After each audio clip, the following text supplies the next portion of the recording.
Halo semuanya, selamat datang di channel yang tidak layak untuk dihina ini. Sebelum kita mulai, atur posisi santainya, seruput kopinya, dan mari kita berhayal. Mendengus. Dia tidak melewati jembatan kami. Meskipun ada kabut darah di jembatan seperti yang kamu lihat, tapi kemungkinannya itu hanya di sisi bagian luar saja, jawab patung bermata biru. Dia menjelaskan kalau Jenderal Dong mungkin menggunakan token alam bawah, untuk pergi ke sisi paling aman dari sini agar dapat keluar masuk. Sisi jembatan ini memang memiliki sebuah istana besar yang biasa digunakan oleh para pengawas alam bawah untuk memeriksa seluruh roh yang datang ke alam bawah. Tapi sejak Dewa Neraka pergi dan berkhianat kepada Kaisar Langit sebelumnya, tempat itu pun dibiarkan menjadi kosong. Dan sejak itu pun semua roh yang melewati jembatan ini, mereka akan dihukum sesuai dengan berat dan ringannya dosa mereka. Jika dosa mereka lebih berat, maka mereka akan ditarik ke bawah. Tapi jika dosa mereka tidak berat, maka mereka bisa melewati jembatan takdir ini dengan aman. Jadi ini semua soal token ya. Aku sepertinya pernah melihat hal itu tapi aku lupa entah di mana. Pikir Lin Tian dengan wajah serius. Lalu dia mengingat di mana bayi kecil dan dia sedang berbicara di ruangannya. Saat itu bayi kecil terlihat sedang mempermainkan sebuah token berbentuk bulat di ruangan itu. Di token itu juga ada gambar istana yang aneh, dan tidak pernah Lin Tian lihat sebelumnya.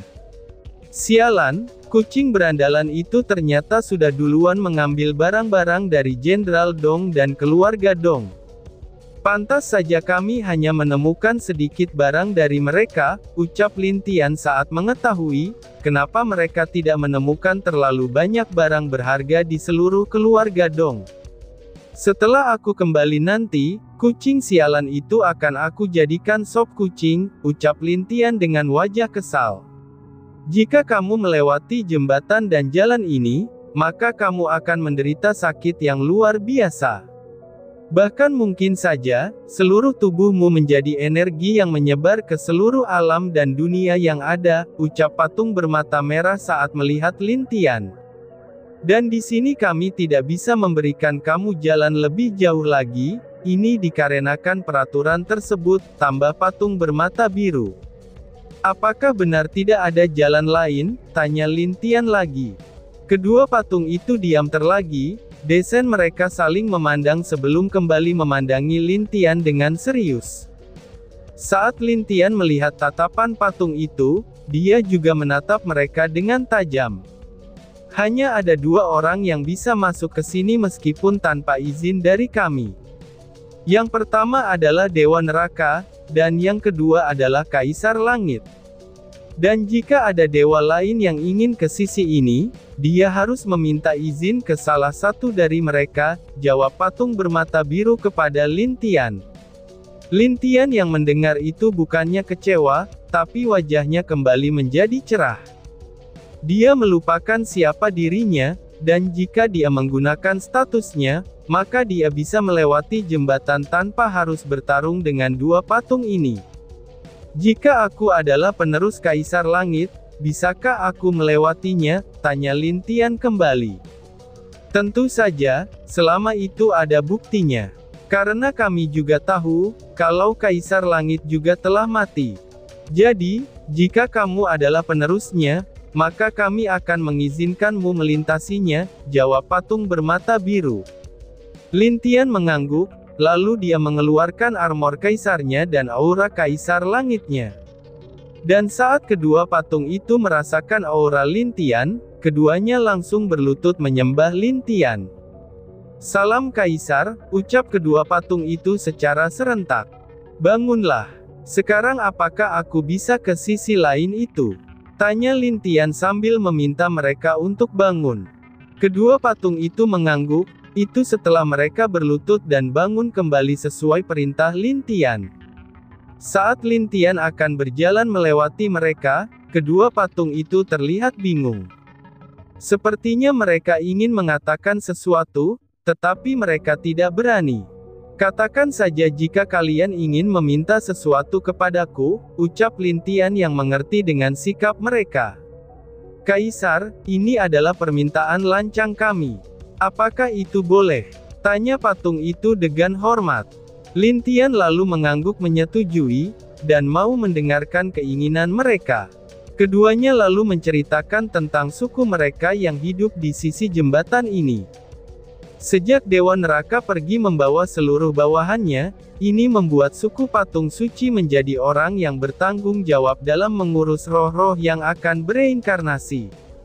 Itu memang terlihat masih sesuai aturan, tapi tetap saja itu tidak berfungsi dengan baik.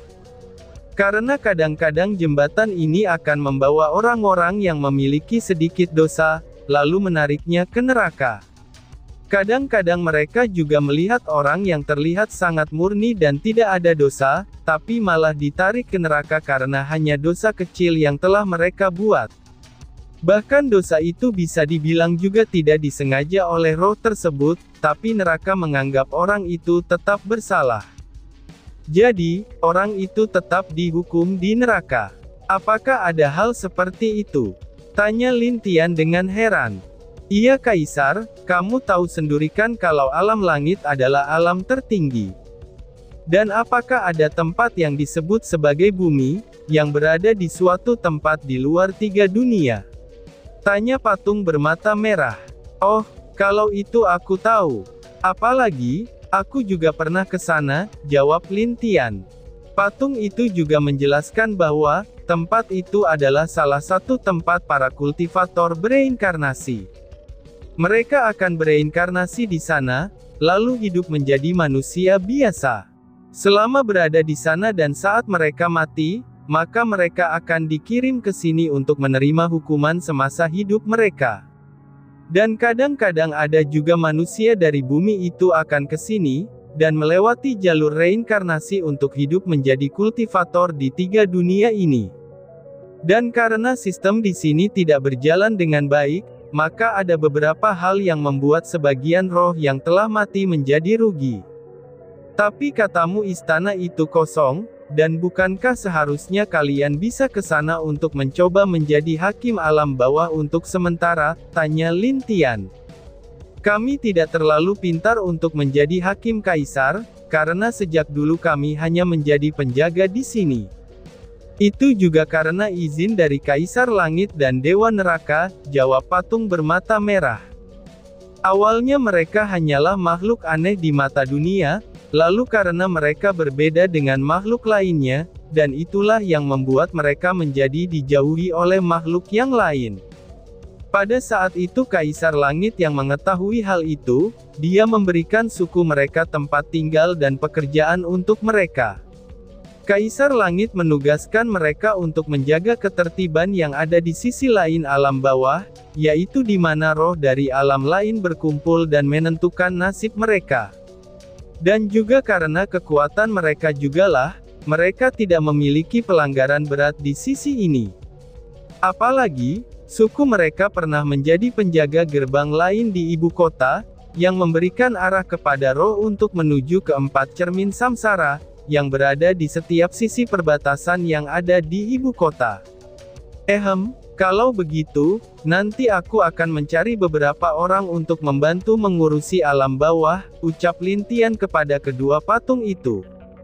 Terima kasih Kaisar, kedua patung itu sangat senang mendengar janji Lin Tian kepada mereka. Sama-sama, kalau begitu aku pergi dulu, ucap Lin Tian. Tapi Kaisar, kenapa kamu tidak menjadi penguasa alam neraka? Sesaat setelah Lin Tian berjalan beberapa langkah dari keduanya, ada suara dari mereka yang membuat Lin Tian langsung berhenti di tempatnya. Kaisar, kenapa kamu tidak menjadi penguasa alam bawah? Tanya kedua patung itu secara serentak. Lin Tian yang mendengar pertanyaan itu hanya terdiam. Bukankah Dewa Neraka telah menjadi penguasa penuh alam bawah ini? Karena dia penasaran, Lin Tian berbalik dan menatap kedua patung itu dengan penuh pertanyaan. Mungkin kamu tidak tahu, sebelum Dewa Neraka pergi dari sini, dia memisahkan diri dari roh pengatur alam bawah, ucap patung bermata biru yang mengetahui apa yang sedang difikirkan Lin Tian. Apa? Wajah Lin Tian kaget bukan main setelah mendengar ucapan patung itu. Dia tidak pernah menyangka, kalau Dewa Neraka telah memisahkan diri dari roh pelindung alam bawah, itu sebelum dia berkhianat ke Kaisar Langit.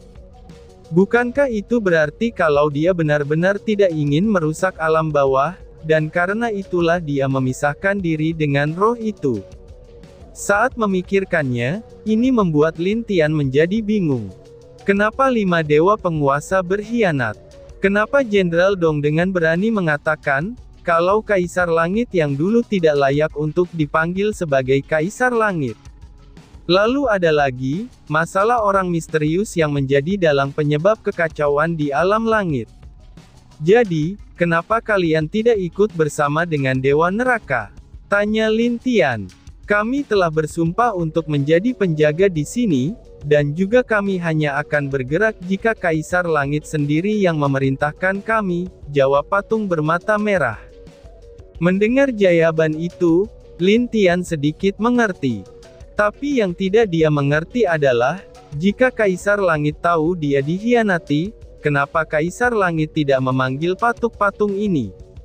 Hal ini membuat dia merasa sedikit bingung. Aku baru ingat, dulu saat kami menjadi penjaga perbatasan 4 gerbang, sebelum kejadian itu, Dewa Neraka membawa seluruh suku kami ke sini. Dia mengatakan kalau suku kami tidak boleh keluar, apapun yang sedang terjadi di luar sana. Dan karena hanya Kaisar Langit sajalah yang boleh memerintahkan kami keluar, maka barulah kami boleh keluar, jawab patung bermata biru setelah mengingat beberapa hal saat itu. Apakah kalian tahu di mana roh pelindung itu berada? Tanya Lin Tian. Mendengar pertanyaan itu, kedua patung itu langsung menunjuk ke arah bawah jembatan tersebut. Saat Lin Tian tahu apa yang mereka tunjuk, Lin Tian dalam sekejap langsung berkeringat dingin. Dia sudah meyakininya dari awal, kalau saat dia jatuh ke bawah, kemungkinan besar dia akan ditelan oleh api yang luar biasa panasnya. Apakah mungkin dia ada di bawah? Tanya Lin Tian dengan gugup. Kedua patung itu secara serentak mengangguk, dan Lin Tian terlihat langsung ingin pingsan saat itu juga. Saat dia ingin turun ke bawah, bukankah dia hanya akan bunuh diri? Saat itulah Lin Tian mulai ragu, apakah dia harus mengambil kesempatan ini untuk menjadi penguasa alam bawah atau tidak? Kaisar, sebenarnya jika kamu turun ke bawah, itu tidak akan ada masalah. Namun hanya setelah kamu turun, maka kamu akan melihat berbagai bentuk hukuman yang mengerikan, yang dialami oleh berbagai pendosa di sana, ucap patung bermata biru. Benar Kaisar, karena setahu kami, neraka hanya menarik atau menghukum orang-orang yang sudah mati, dan bukan orang yang masih hidup, tambah patung yang lainnya. Apa kalian yakin? Tanya Lin Tian lagi. Kami yakin 20%, jawab mereka berdua. Lin Tian terdiam lagi. Hanya 20% saja. Cukup lama Lin Tian diam di sana tanpa sedikit pun bergerak, dan dua patung itu juga tidak mengganggu Lin Tian dalam berpikir. Setelah cukup lama sebelum Lin Tian menarik nafas, lalu dia mengeluarkannya dengan tenang. Bisakah kalian pergi ke istana pengadilan dan mencari tahu apa yang disimpan oleh Jenderal Dong di sana? Tanya Lin Tian. Oh, tentu saja kami bisa Kaisar, jawab keduanya. Lin Tian mengangguk, lalu memerintahkan mereka untuk pergi ke istana pengadilan, untuk menyelidiki apa yang ada di sana. Jika di sana ada keberadaan atau sesuatu yang aneh, maka mereka harus segera melaporkannya kepada Lin Tian dengan menggunakan batu komunikasi. Setelah menerima tugas dari Lin Tian, keduanya langsung berangkat ke suku mereka untuk mengatakan tugas dari Lin Tian. Tapi sebelum itu mereka berdua meminta bukti Lin Tian sebagai Kaisar Langit, itu agar kepala suku mereka mau menerima tugas dari Lin Tian. Setelah keduanya pergi, Lin Tian menatap ke bawah jembatan itu dengan serius. Jika dia salah sedikit saja, mungkin dia akan mati di sini. Tapi dia hanya bisa bertaruh, kalau apa yang dikatakan oleh kedua patung itu adalah benar. Bayi kecil sialan, jika aku mati di sini, maka aku akan mengentayangimu sebagai hantu. Ucap Lintia yang terlihat bersiap melompat ke bawah. Dia di sini tidak bisa terbang, itu karena peraturan atau hukum yang ada di tempat ini. Jadi karena itulah sejak dia jalan di jembatan takdir, dia hanya bisa berjalan menggunakan kakinya. Dan alasan dia mengutuk bayi kecil adalah, jika dia tahu ada token yang dapat mengantarkan dia langsung ke istana pengadilan maka dia tidak akan repot-repot untuk berjalan begitu lama di jembatan takdir itu. 1, 2, 3, dan melompat. Ucap Lintian dan langsung melompat ke bawah dengan hati yang agak dipaksakan. Di jalan, kedua patung itu terlihat berjalan bersama sambil terlihat bersemangat. Karena sekarang Kaisar Langit yang baru sudah muncul, maka mereka bisa mendapatkan pekerjaan mereka lagi. Bukankah kita sepertinya melupakan sesuatu? Tanya patung bermata merah kepada patung bermata biru. Melupakan sesuatu, apa itu? Setahuku tidak ada, jawab patung bermata biru. Patung bermata merah berusaha memikirkan apa yang terlupakan, tapi karena dia tidak ahli dalam mengingat, ini membuat dia melupakan hal yang dia pikirkan tadi. Keduanya pun langsung menuju ke tempat suku mereka berada dengan bahagia. Saat kepala suku mereka melihat dua patung yang menjaga jembatan takdir kembali, dia bersiap untuk memarahi mereka. Tapi saat dia tahu kalau kedua patung itu datang atas perintah Kaisar Langit, wajah ketua suku itu menjadi sangat bahagia. Oh, jadi begitu ya, sekarang Kaisar di mana? Tanya kepala suku patung raksasa itu. Dia sedang turun ke bawah jembatan, tepatnya ke dalam neraka, jawab patung bermata biru. Apa? Coba ulangi lagi. Tanya kepala suku patung tersebut, yang tidak percaya dengan apa yang dia dengar. Dia turun ke dalam neraka kepala suku. Emangnya ada apa? Tanya patung bermata merah dengan heran, saat dia melihat wajah panik kepala sukunya. Apakah kalian tidak tahu, meskipun tidak berbahaya bagi makhluk hidup untuk turun ke dalam neraka, tapi mereka tidak akan mudah untuk naik lagi ke atas setelah mereka turun. Dan kalian berani mengatakan kepada Kaisar kita kalau di bawah itu tidak berbahaya. Teriak kepala suku dengan marah. Dan pada saat itulah keduanya baru sadar apa yang mereka lupakan. Mereka lupa, karena setelah turun maka akan sangat sulit untuk naik lagi. Kecuali jika itu adalah roh yang sedang dihukum di sana. Tapi bagi makhluk hidup, itu akan sangat sulit. Apalagi dengan tidak adanya dewa penguasa alam bawah. Kami benar-benar lupa akan hal itu kepala suku, ucap keduanya dengan wajah sedih. Dan tiba-tiba saja bersambung. Sekian dan terima kasih banyak. Bye-bye.